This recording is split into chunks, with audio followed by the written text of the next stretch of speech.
At one point in my life, I was a serial killer. I claimed 18 victims in my spree around the New York City metropolitan area.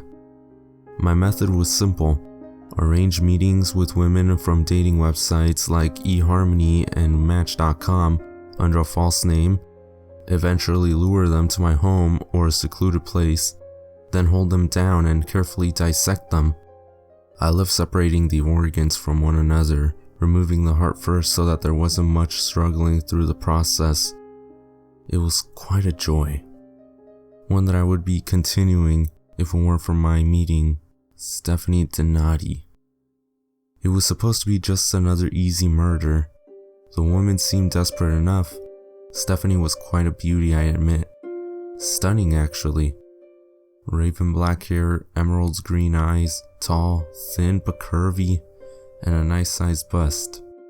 I was wondering what she was doing on a dating website the second I saw her enter Luigi's, a high-end eatery I very much enjoyed.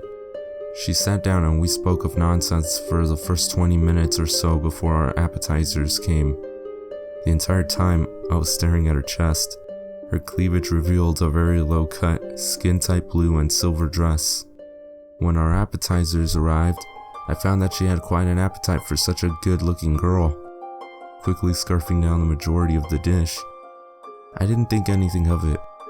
I was still taken aback by her beauty and, admittedly, fantasizing not only having sex with her, but of dissecting her. We finished our meal after another hour and a half or so. I had a nice porterhouse and she a filet mignon, bloody. I decided to play with my hand and ask if she would like to come back to my place. Noticing she was very much inebriated from the various wines we ordered, she agreed, and I could feel my pants tightening. Perhaps I would have sex with this one before the act. No, I couldn't. I'd leave DNA, unless I burned her after. It'd be a bit out of the ordinary, but I think I could do it. I opened the door for her and we entered a cab to leave towards my house. When we got there, things got hot quick. She was all over me and I was perfectly okay with it. She began to please me orally, but then an idea popped into my head. I had told her I was going to grab a condom, and I did, but I also picked up my butterfly dagger and hid it in my right fist before walking back into the bathroom to kill a very beautiful girl who sat waiting there. I climbed over her and pushed into her. While she was enjoying the feeling, I opened up my butterfly blade and dug it deep into her chest. She let out a blood-curdling scream, which just served to turn me on even more. I began repeatedly stabbing her, matching the stabs with my thrusts. I can feel her going limp under me. Being quite satisfied, I climbed off her. It was time to dissect the girl. A smile crossed my face. I wanted to do it again. But this was already daring enough. I didn't want to take my chances. Then I heard something that made a chill run down my spine. She began to laugh. Not just laugh, but cackle. One that's made by a very old woman who found something so incredibly funny that they are straining at their fading vocal cords. The woman began to sit up, her head hanging back as she rose, letting it fall forward when she was straight up. She had a wide smile painted on her face and her eyes were black, blacker than night itself. She opened her mouth and I stood there in shock. Her mouth began to widen, larger and larger, stretching far beyond anything I could have ever imagined. I could feel myself fall into the black abyss that soon surrounded me. I'm not quite sure where I ended up, but I awoke sitting in nothing but black.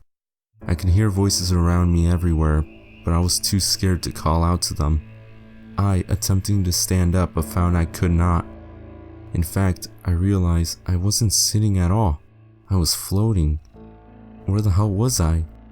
I began to listen to the voices more and more, gathering certain sentences beginning to repeat in various languages. "I'm sorry you're stuck here too." I finally heard an English voice call out somewhere to my left. I called back out to him, but it seemed we were too far to hear each other. Perhaps we floated away. It took me a very long time to realize what happened, bumping into a few English-speaking men along the way, One of them claimed to be from England circa 1696. I assumed Stephanie was not human at all.